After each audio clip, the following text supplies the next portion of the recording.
Texas Trees is the premier tree care company in the DFW area. Whether you need basic maintenance or specialized services, when it comes to trees, we've got you covered. Pruning, chipping, bracing, and cabling, even root barriers and disease control, we do it all.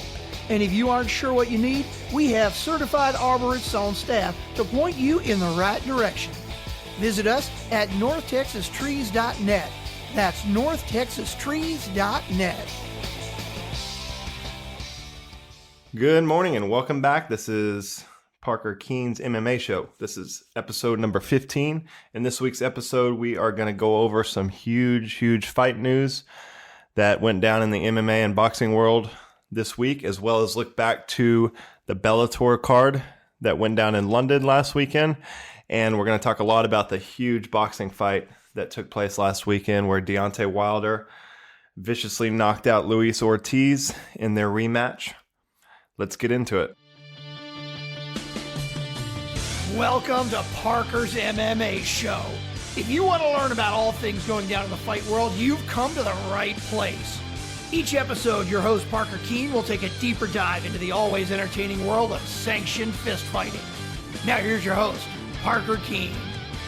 Before we get started, I'd really appreciate it if everyone would take a look down in the show notes and give me a like, subscription, share it with your friends, and let's keep this train rolling.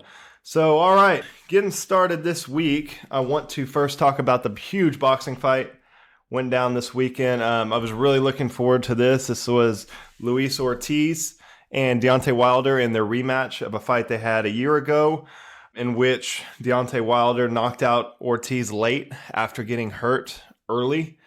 So I was really looking forward to this fight. You know, just the heavyweight division right now is just completely stacked. It's better than it's been in, probably a decade since the Mike Tyson, Holyfield, Lennox Lewis era. So things are really starting to heat up here in the heavyweight division, and this was a gigantic fight.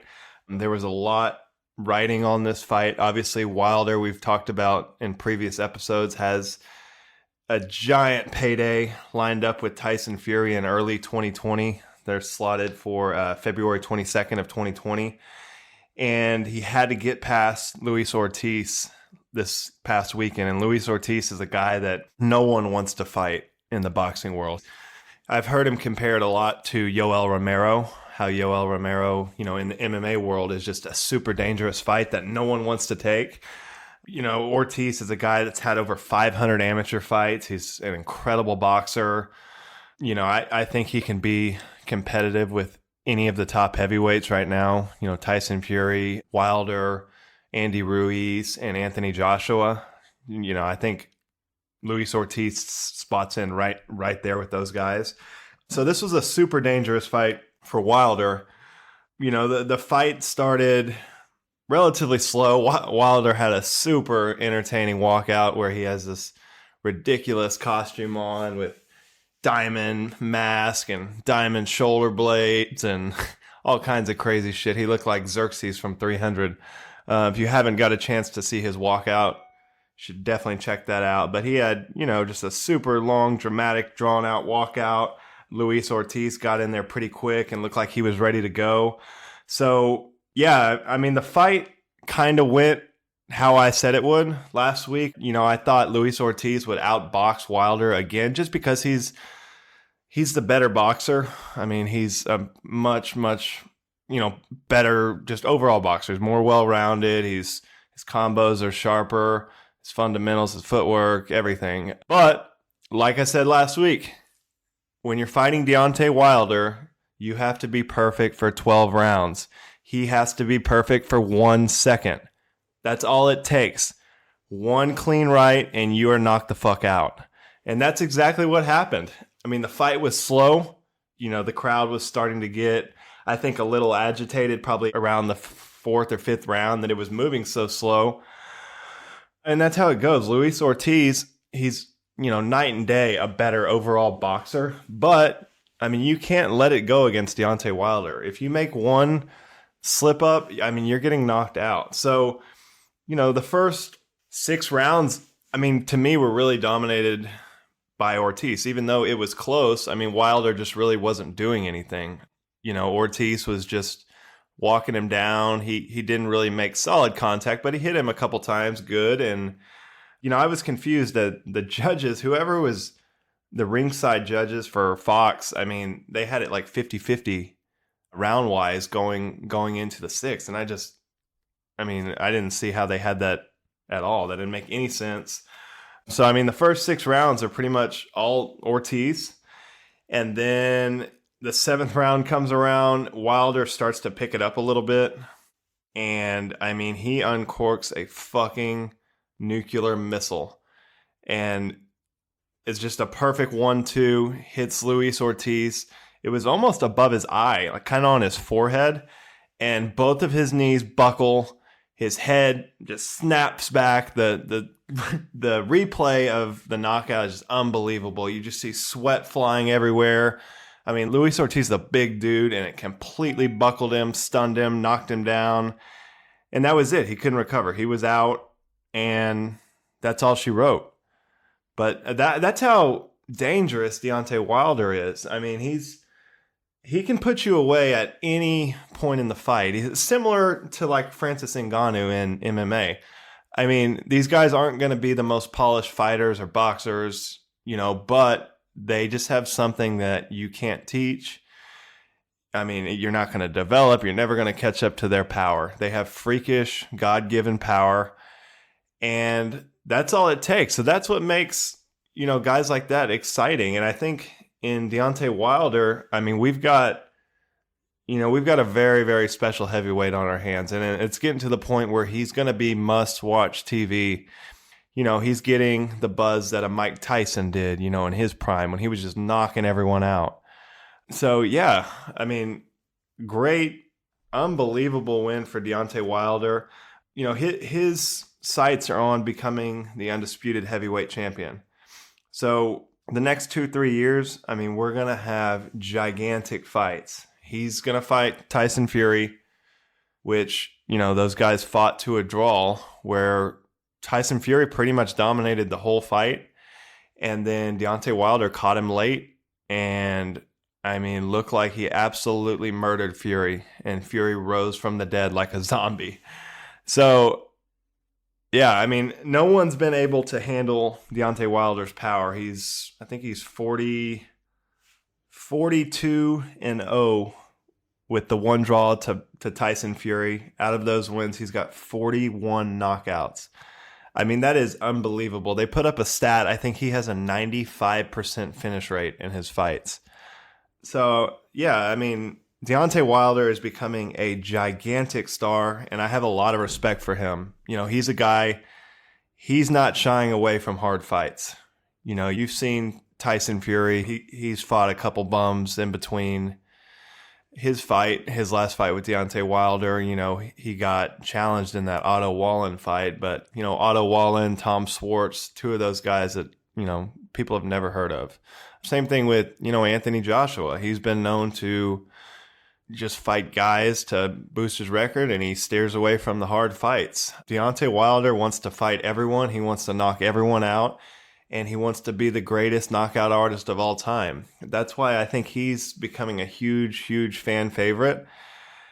And, man, he's so fun to watch. That fight, although people, maybe regular fans or whatever watching that fight say, oh, that's a boring fight. He didn't do anything till the 7th round.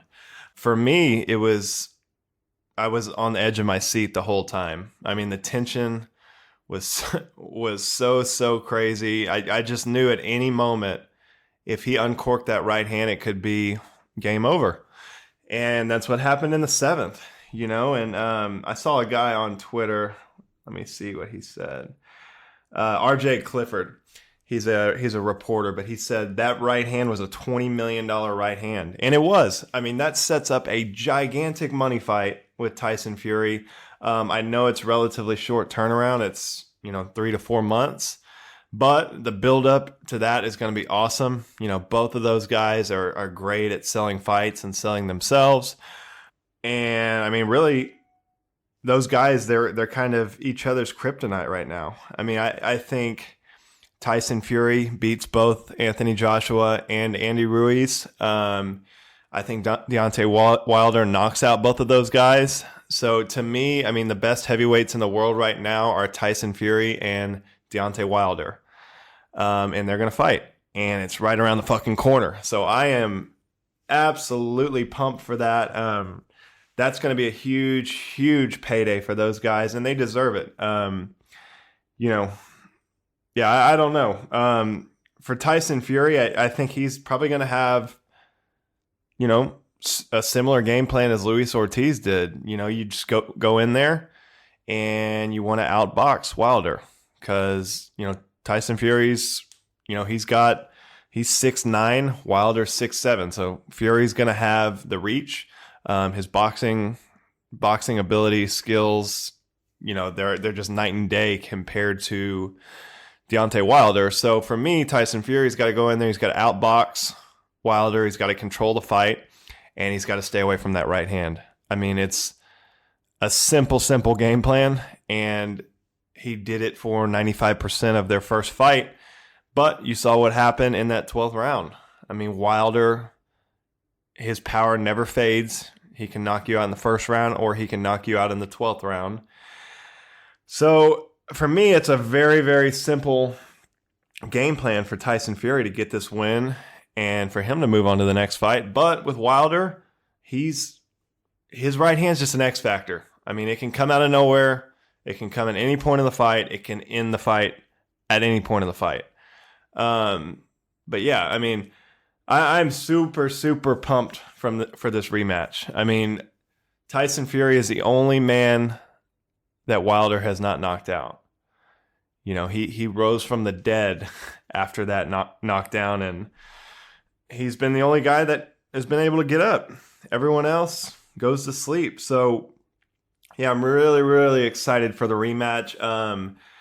Apparently ESPN and Fox are going to co-promote this fight. So I think the build-up's going to be pretty good. You know, you've got two media powerhouses that are going to get behind this and really build it up. I'm sure they'll pour a ton of money into it, but this is going to be a gigantic fight for both of these guys. And it's going to keep this heavyweight division rolling. So yeah, that is tentatively booked for February 22nd, I believe. I think it's going to be in Las Vegas. So really looking forward to that. And like I said, I mean, that's going to move with the big fights we've got coming up in MMA. And then you've got Joshua, Andy Ruiz coming up. I mean, that's right around the corner. So really looking forward to that. Briefly, I want to talk about Andy Ruiz and Anthony Joshua. We'll dive into this further probably next week. I think this fight is 2 weeks out. Let me see. It is going down on December 7th. Yeah, the stadium they built for this looks ridiculous. They're calling it the Clash on the Dunes. It's a 15,000-seat arena that they built in Saudi Arabia somewhere. And the pictures look really cool. So, yeah, they build this gigantic stadium. Yeah, Anthony Joshua is looking to regain his WBA, WBO, IBF, and IBO heavyweight titles from Ruiz, who shocked the world with a 7th-round TKO of Joshua back in June of this year. So, yeah, I mean, that was probably one of the biggest upsets in modern-day boxing history. You know, I think Andy Ruiz took that fight on 10 days notice or something like that and came out there and really shocked the world. He looks just like an average kind of fat guy. And Anthony Joshua looks like a Greek god. And Andy Ruiz just came in there and did absolute work on Joshua. Joshua hurt him early. He tried to finish the fight. He got caught by Andy Ruiz, and then he was never able to recover. So this is going to be a really big fight. You know, for these guys, I mean, both of them have the opportunity to make a huge splash here. So, you know, the winner of this is obviously going to get the winner of Tyson Fury versus Deontay Wilder. So this is a huge fight, but it'll be going down on December 7th. Really, really looking forward to this. Alrighty, so moving on from the boxing world, we're going to switch back over to MMA. So last week, Bellator had a card in London headlined by Michael Venom Page. He took on a Italian fighter named Melillo. He was scheduled originally to fight Derek Anderson, and then Derek Anderson had an injury. And this Melillo guy took this fight on maybe 10 days notice. He had a decent record, 13-2. But it's a terrible spot to be thrown in against Michael Venom Page, who's one of the most dangerous, unpredictable, just hard to pinpoint and get to. I mean, he's just one of the best strikers in MMA at the moment. He's probably one of the most challenging people to prepare for, period.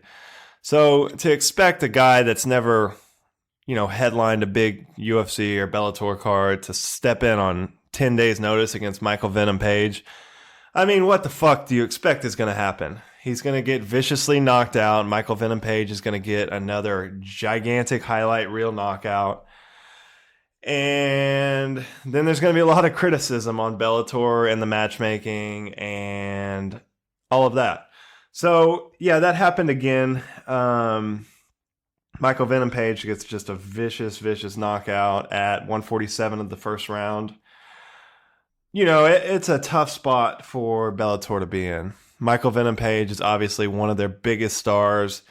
He's coming off of, last year he had a boring fight with Paul Daly where there was a giant buildup for that fight. And it was just kind of a snoozer. Paul Daly tried to wrestle him, and it was just a boring fight. I was actually at that fight. Michael Venom Page wins by decision and advances on in the welterweight tournament.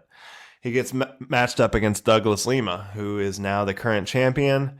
Gets viciously knocked out where he slips, and Douglas Lima just hits him with a vicious shot and shuts the lights off. So you've got one of your biggest stars gets knocked out viciously on a huge stage. And where do you go from there? You have to build the guy back up, obviously. So, I was okay with the first fight. He fought an Irishman, Richard Keeley, I believe, on the Dublin card, and he just absolutely outclassed this guy. Made him look like he did not belong in that ring with him. He looked unbelievable. That was the fight where he got into it with Big Dan, the referee, and he's taunting the guy when he's on top of him, ground and pounding him. He's acting like he's taking a cell phone call, and then he knocks him out with a crazy flying knee.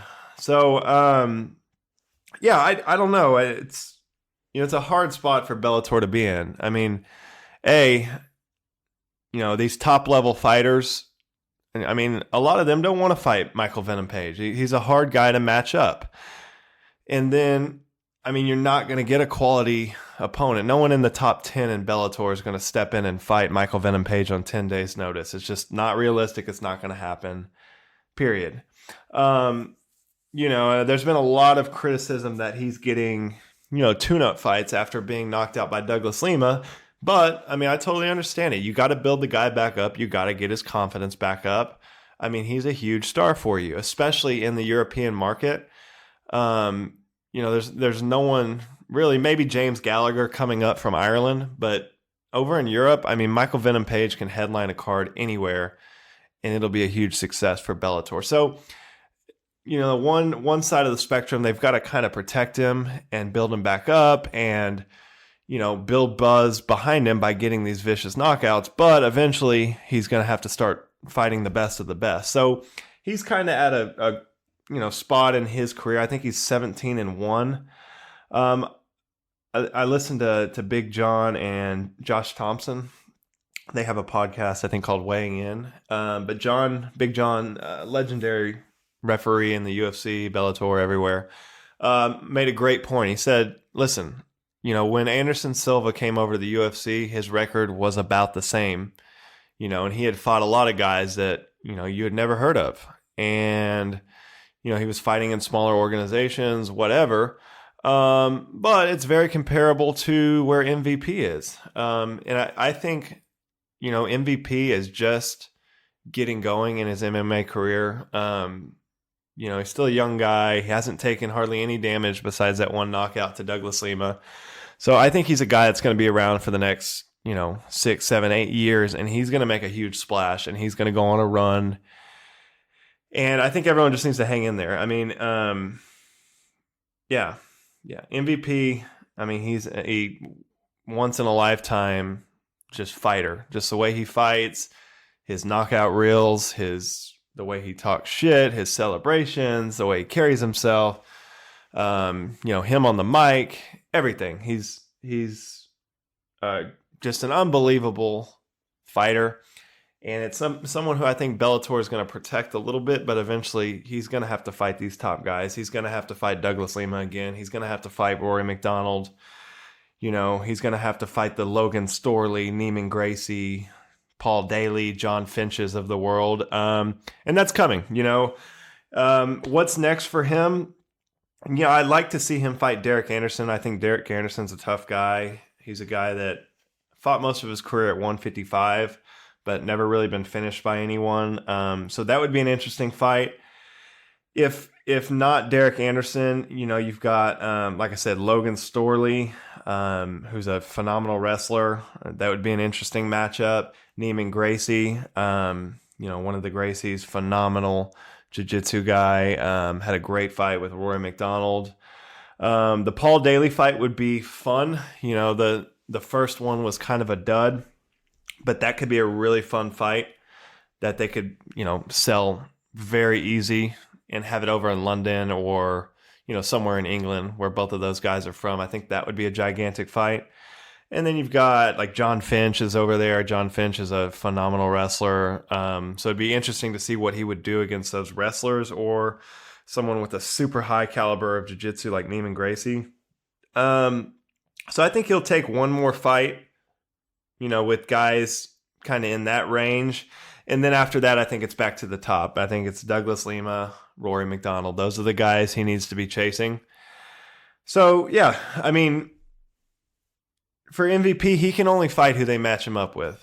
Like I said, I mean, in Bellator, they've got to protect their investment. MVP is a guy that could sell out arenas for the next, 5 to 10 years. So, yeah, it'd be interesting to see what they do with him next. You had Paul Daly was kind of trolling him and calling him out, saying that, you can't continuously beat these type of opponents. Yes, he knocks them out, but he's expected to knock them out. What does this prove? The fact that he can knock out a guy nobody will remember, it proves nothing. Nothing at all. Why didn't he knock me out? Why didn't he knock out Douglas Lima? Because he's not of that caliber. I disagree. I think he is of that caliber. Douglas Lima to me is one of the best fighters at welterweight in the entire world. So, yeah, I think MVP's next fight, he fought 4 or 5 times this year. So I would imagine he'll take a little bit of time off and then he'll be right back in the fire. He can and Bellator can't keep him away from top competition for too long. He's got to get in there. He's got to fight. And if he wants to be the best, he's got to fight these guys. And, I think that's what will happen. So, yeah, that was a big fight on the Bellator card. We had Fabian Edwards defeated Mike Shipman. That was a close fight. Fabian Edwards is the little brother, I believe, of Leon Edwards, who's a top UFC welterweight. Yeah, that was kind of a close fight. I think they said they'll be running that fight back. Soren Bach, the Viking, he's got a awesome walkout where he wears a Viking outfit and carries an axe. That's pretty intense if you've never seen that. But he defeated Terry Brazier by unanimous decision. That was pretty much it. Not a huge card for Bellator. Just, a card they can throw MVP on as the headline and, sell out. So, yeah, not a giant card there. All right, so that was pretty much it for the fights last weekend. And there's not really any fights going on this weekend. I think UFC, Bellator are all off. Next week, there's a fight between Alistair Overeem and that Jairzinho Rosenstruck. So we'll cover that a little bit next week. And then we'll start looking forward to Joshua versus Ruiz 2. And then also the UFC 245 is going down on December, the 14th. So a couple fights coming up, big fights coming up in the next couple weeks. Pretty slow this weekend. So, all right, let's move along. I want to get into some current events. So let's get started with probably some of the bigger news in the fight world this year, or this last couple weeks. We had Floyd Mayweather. So Floyd Mayweather, one of the biggest trolls of all time.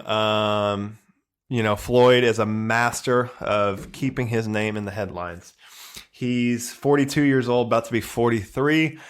And anytime he says anything, he still, gets top of the news, gets covered by everywhere, and it's a big deal. So, I think it was probably 2 weeks ago, Floyd had released a statement basically saying he's retired. He will never fight again, blah, blah, blah, blah, blah. And then a week later, all over Instagram and Twitter, you've got Floyd Mayweather sitting with Dana White at a Celtics game, I believe. And then I think the next day, he puts out a post and says, "The return, 2020. So, of course, everyone jumps on this. And Floyd, he's always been great about this, but anything he says, he knows how to manipulate the media, spin everything, work the media to build up gigantic fights and gigantic paydays for himself. I mean, he is the highest paid fighter of all time for a reason. He's not a dumb guy. He's very intelligent, knows how to market himself, knows how to get buzz going. And that's what he's doing, So ZUFFA Boxing, Dana White, the president and CEO of the UFC, has been hinting at launching ZUFFA Boxing. So ZUFFA Boxing would be, Dana White's boxing organization. He thinks, there's a lot of issues with boxing and the corruption and the multiple titles and the best fighters not fighting. So Dana White has been talking about creating his own boxing league and trying to solve some of these issues. So I think the going theory right now is that somehow Dana White, ZUFFA Boxing, Floyd Mayweather are all going to go into business together for this first fight. I've heard a lot of rumblings. There's been a lot of back and forth, obviously, over the last year and a half, whatever, since Mayweather and McGregor's fight. What would Canelo do against George Masvidal? What would Khabib do against Lomachenko? What would Khabib do against Floyd Mayweather? What would TJ Dillashaw do against Floyd Mayweather? Most recently, heavyweight division, what would Tyson Fury versus Stipe or Francis Ngannou look like? And the reality is, I've kind of came to this conclusion myself. It's two different sports. Stipe Miocic is not going to go over to boxing and take out Tyson Fury. It's just not realistic. It's a different set of skills. If Stipe was that good of a boxer, he would be boxing only. He would not be in the UFC. If he was a top caliber heavyweight boxer, he would be boxing. He would be making the huge money that those guys, Deontay Wilder, Tyson Fury, Anthony Joshua, are making. So it's just not realistic. We saw that with Floyd versus Conor. Floyd allegedly took that fight with Conor McGregor with zero training. He basically just toyed around with McGregor for 6, 7, 8 rounds, and then one round turned it on and finished McGregor. So I just don't think we can keep having this argument, these hypothetical boxer versus MMA fights in either boxing or MMA. The reality is it's two completely different sports, and it's just not apples to apples. I mean, George Masvidal is not going to go to boxing and take out Canelo Alvarez, where Canelo Alvarez is not going to go to MMA, where you can kick, you can grapple, you can do jiu-jitsu, and take out George Masvidal. It's not realistic. So with this Mayweather thing, I've heard a lot of talk about, hey, maybe Mayweather's going to fight Khabib. Maybe he'll fight Conor again. I don't want to see any of that shit. I've seen how that goes. If Conor McGregor got dominated in a boxing match by Floyd, I mean, how is that going to look with Khabib? Floyd is one of the best boxers of all time, probably the best defensive boxer of all time. He's not going to get hurt. He's not going to get caught by an MMA fighter. It's silly. It's nonsense. It's bullshit. It's not going to happen. What I think is going to happen is I think Dana White is going to use ZUFFA Boxing and Floyd Mayweather together to springboard his new organization. And I think the most realistic fight is going to be Floyd versus Pacquiao 2. Floyd versus Pacquiao 2 is a fight that took forever to get made. And then after it finally got made, it ended up being kind of a snoozer. And, just kind of a buzzkill. And it wasn't the fight that everyone thought it was going to be. But since then, I mean, Pacquiao, I think, is 41 or 42. He's a little younger than Floyd.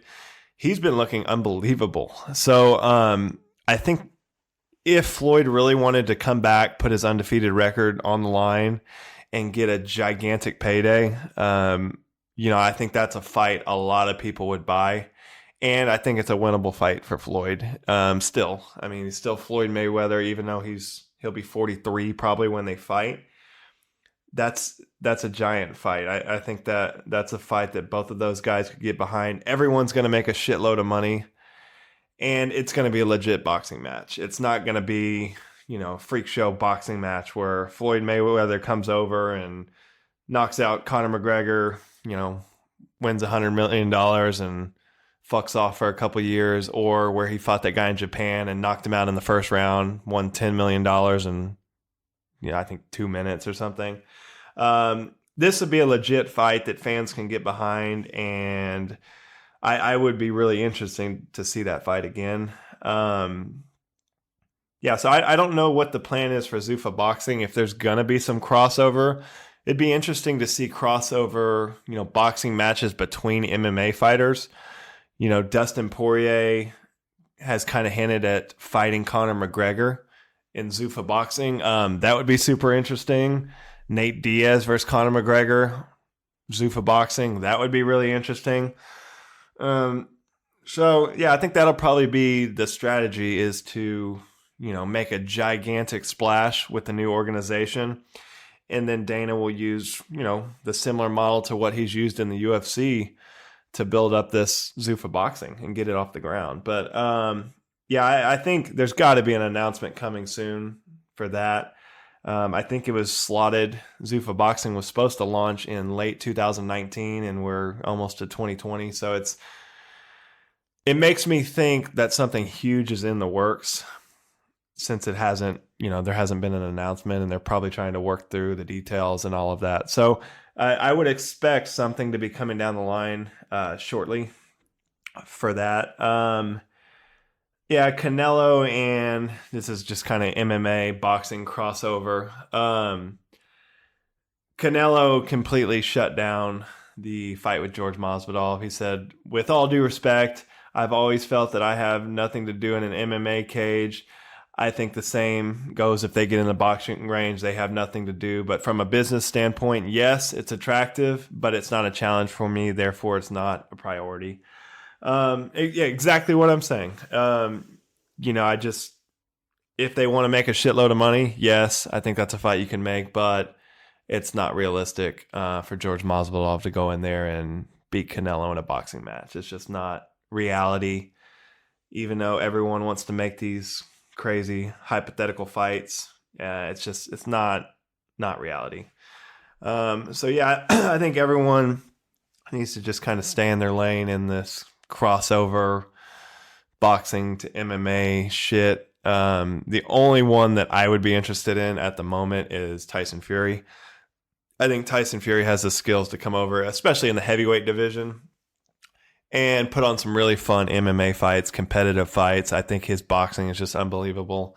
There's not a lot of dominant wrestlers in the heavyweight division anymore, with DC retiring. So Tyson Fury, that would be my one exception. I would definitely like to see him move over to MMA and come to the heavyweight division. Him fighting Stipe, or him fighting Rumble Johnson, him fighting Francis Ngannou, all of those. I love all of those fights. So yeah, that's let's see what else. TJ Dillashaw, we'll talk a little bit later about his interview. He had his first interview actually since being suspended for EPO. He said he would like to come back and fight Mayweather as well. Who wouldn't? It's a huge fucking payday. If you fight Mayweather, you fight McGregor. Like McGregor says, it's red panties night. It's a payday. Everyone's getting paid, win or lose. I thought this was kind of interesting. Bloody Elbow released an article, the opening odds for Floyd Mayweather versus Khabib. Floyd Mayweather would be a negative 1,500 point favorite. Yeah, for sure. Let's see what else. Okay, next, Jon Jones. Jon Jones officially fighting Dominick Reyes in Houston on December the 8th. That is a great fight. Dominick Reyes is a guy, he's undefeated. This is going to be one of a long time since Jon Jones has fought an undefeated fighter. He's got similar skills to Jon Jones. Maybe the grappling, wrestling's not as good, but the striking is similar. The range is similar. Athleticism similar. So I'm really looking forward to this fight. Dominick Reyes has been looking unbelievable on his rise up through the UFC ranks, and I think this is probably the most competitive fight right now for Jon Jones. I think he pretty much steamrolls anyone in the light heavyweight division right now. He could steamroll Dom Reyes, but I think this was probably the best matchup with the options. It was kind of Dom Reyes, Corey Anderson, Jan Blachowicz. Those were kind of the top three guys in the running. I think Dom Reyes made the biggest statement by knocking out Chris Weidman in his last fight. So yeah, I think if it's kind of weird. He's got this fight booked with Dom Reyes, but Jon is still going back and forth with Israel Adesanya. I think everyone was kind of predicting that fight will happen for sure eventually, and they were saying 2021. But man, it looks like that is shaping up to happen later on in 2020. These guys have just been going back and forth relentlessly for the last couple weeks, ever since Israel knocked out Rob Whittaker. Kind of what I think is going to happen. I think, Jon is able to beat Dom Reyes. I don't think there's anyone else for him right now at light heavyweight. So I think either Israel Adesanya is going to move up and they're going to have a super fight with Jon Jones. That could be a fight where they could sell out a giant stadium in Africa or something like that. I think it would be a really, really big fight. So they have the opportunity to make that, or this is a great time for Jon to go up to heavyweight. DC and Stipe will probably be played out by then. You've got, Rumble Johnson coming back. You've got Francis Ngannou. So you've got a lot of fun fights for Jon at heavyweight. And then I think that gives light heavyweight, time to play out and see if any of these younger guys rise to the top. You've got Corey Anderson, see if he can put another win together. See if Gustafsson comes back. Anthony Smith, if he comes back, gets a win. Johnny Walker obviously got knocked out by Corey Anderson, but that would give him time to build back up. So that's what I think is next for Jon Jones. I think he'll take this fight with Dom Reyes. He'll get the win, and then he's either going to fight Israel in a gigantic super fight, or he's going to go up to heavyweight and start creating chaos up there. So I'm really looking forward to, seeing how this fight goes with Dom Reyes. I'm probably going to shoot down there and try to go to that live. You've got Jon Jones versus Dom Reyes. You've got Shevchenko taking on Caitlin Chookagian. And then you've got the Black Beast taking on Ilir Latifi. So a lot of fun fights booked for that Houston card in February. TJ Dillashaw made his first interview since being suspended for EPO. TJ Dillashaw was, on his way to becoming probably the best bantamweight of all time. He's got some unbelievable wins. He's got 2 wins against Renan Barão. He lost a split decision to Dominick Cruz. He beat Rafael Assunção. He beat John Lineker. He knocked out Cody Garbrandt twice. And then after that, he decided to move down to flyweight and try to become a double champ. And in the process of that, he basically said that, that weight cut was just killing him. His body was giving out. He didn't think he was going to be able to fight. So sometime leading up to that fight, he decided to get on EPO, and he failed the drug test for EPO following that fight. He got knocked out in the first round by Henry Cejudo, and he got a big ban. I think he got a 2-year ban. So he'll be 35 by the time he comes back. Yeah, he says, his goal is to get back and continue his quest to become the best bantamweight and one of the best fighters of all time.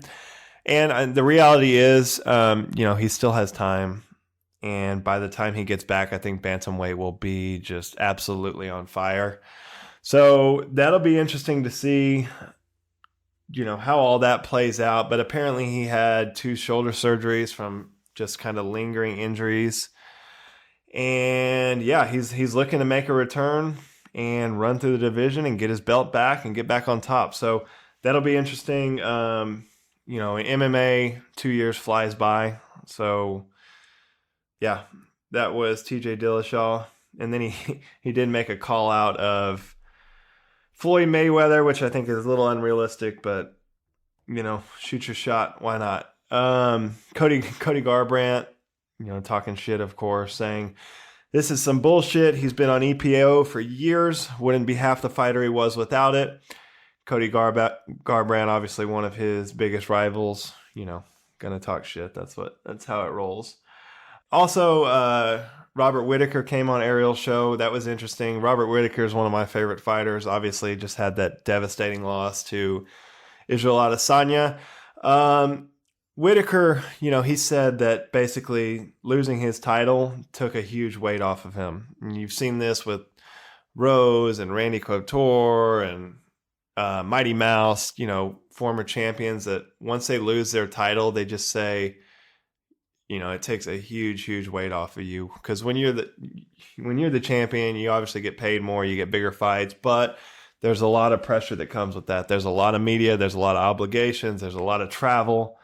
And sometimes you get away from what got you there, So, yeah, he said that was a huge weight lifted from him. He's confident that him and Israel are going to fight again at some point. They're both young guys. We've talked about this before. I think Israel's 30 and Rob's 29. And he says really over about a week and a half after the fight, he was over it and ready to move on, which, it was a devastating loss for him. He got knocked out viciously in his hometown in front of 50,000 fans, loses his title, skyrockets Israel Adesanya to being a gigantic star. So, yeah, it was a lot. And I think Rob handled that loss very well, or as well as you could. And, yeah, he's ready to get back. Like I said, I think him and Darren Till is the best fight to make. I think that's a huge fight that could sell out a soccer stadium in London, or a huge venue in London. And I think the UFC is shooting for a London card in March, so the timeline works out. Both of those guys just fought, so that'll give them a lot of time to improve. And then the build up to that fight, I think, will be huge. And for me, that'll probably be the number one contender fight to get the next crack at Israel Adesanya after Yoel Romero. So yeah, I'm all over that fight. I love that fight. I think that's awesome. And for Rob, he said he really wants to go to Europe. He's never been to Europe. Would love to headline a card in Europe. Feels jinxed. His last couple fights have all been in his home country of Australia, and none of them have gone to plan. He got knocked out, then he had some injuries, or he got pulled from the card, and he wants to just get out, travel the world, and fight as much as possible.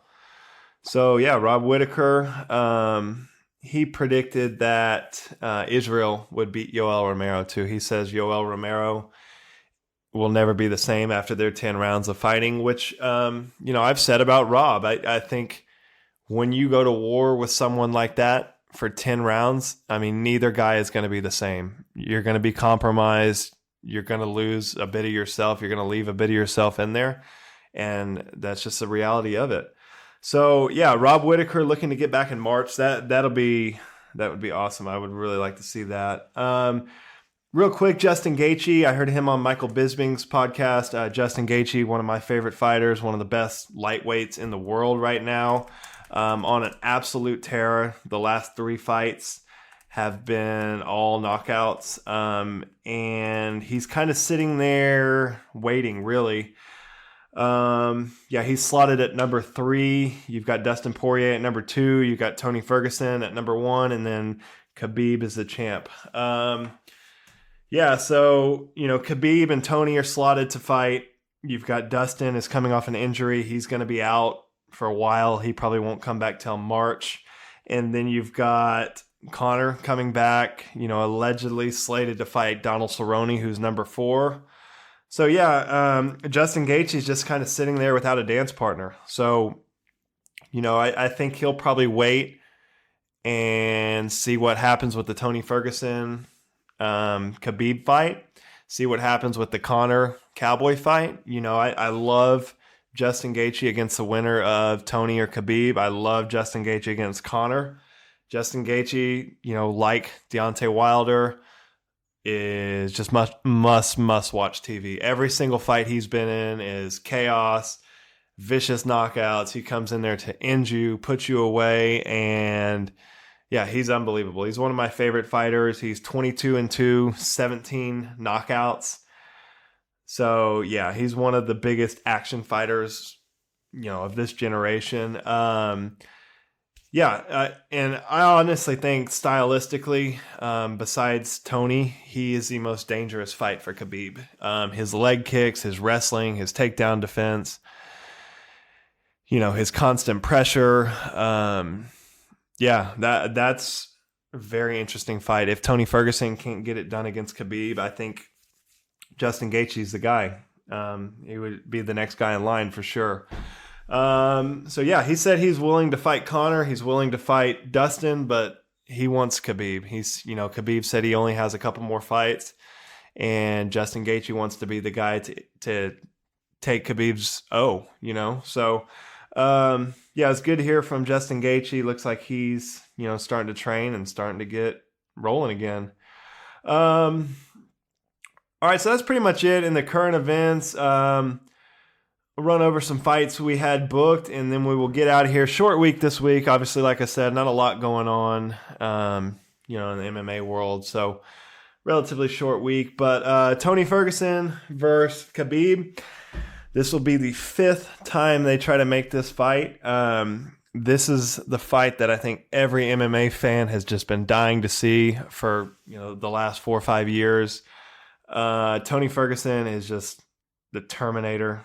He's on a 12-fight win streak at lightweight, which is the most difficult, hardest, most stacked division in all of MMA. And then Khabib Nurmagomedov's undefeated, dominant wrestler, ground and pound, smasher, destroyer. Yeah, these guys have been on a collision course for a long time, and there's multiple sources that say this fight is very close to being done for April 18th in Brooklyn. I think Khabib has signed the official bout. They're waiting for Tony to sign it, which, I mean, should happen any day now. So, yeah, I am pumped for that fight. That is the fight that I am most looking forward to in all of fighting this year. That's number one on the list. That's got to happen. Got to happen. I mean, it's fell out 4 times before, injuries, weight cuts, blah, blah, blah, blah, blah. It's got to happen. These guys have been, gunning for each other forever. That's got to happen. I'm really, really looking forward to that. Next, we've got Paige VanZant making her return against Amanda Ribas. Amanda Ribas is the girl that just absolutely dominated Mackenzie Dern in her last fight. So Paige VanZant, 8-4, coming off a second-round armbar victory to Rachel Ostovich. Has been out a while. She's dealt with some injuries, broken arm she had to fix. Paige VanZant, big star, beautiful girl, hugely marketable. Just been out, hasn't been very active, so that'll be interesting to see how she comes back against this Amanda Ribas, who, I mean, absolutely outclassed Mackenzie Dern in her last fight. So looking forward to that. That will be March 14th in Brazil. Israel Adesanya versus Yoel Romero. This is slated for March 7th is what they're working on. This will be a pay-per-view. Obviously, this will headline the pay-per-view. But really excited about that. That'll be a big fight at middleweight. Not signed, but they are working on that. And then the last one we already talked about, Tyson Fury versus Wilder. Y'all know how I feel about that. I am extremely pumped for that fight. That's February 22nd, 2020. That is going to be an incredible fight. Tyson Fury opens as the slight favorite, 125 favorite. That's going to be a pretty close fight. I think as they get closer to the fight, that'll probably swing towards Deontay Wilder, just because of his crazy knockout power and everything we've talked about. But, really looking forward to that fight. That is pretty much it. So, I appreciate you guys for tuning in. I'm working a lot on cleaning up the production, putting some more effort into this podcast and cleaning it up and, just trying to make it as good as it can get. But if you would, please see the show notes. There's all the links to my website, subscription to the shows on all major podcast platforms, and continue to share. And I will continue to be here weekly, giving you all the news I can. And I'm really enjoying doing this. So thanks everyone for tuning in. I will catch you next time. This is Parker Keane's MMA Show, episode 15, signing out. Everyone have a lovely Thanksgiving and tear it up. See you next time. Thanks for listening to Parker's MMA Show. Take a moment to rate and review on Apple Podcasts or wherever you get your podcasts, and visit ParkerKeane'sMMAShow.podbean.com for additional information on Parker and to stay up to date on the latest drama in the fight world. For more information and important links about today's episode, check out the show notes.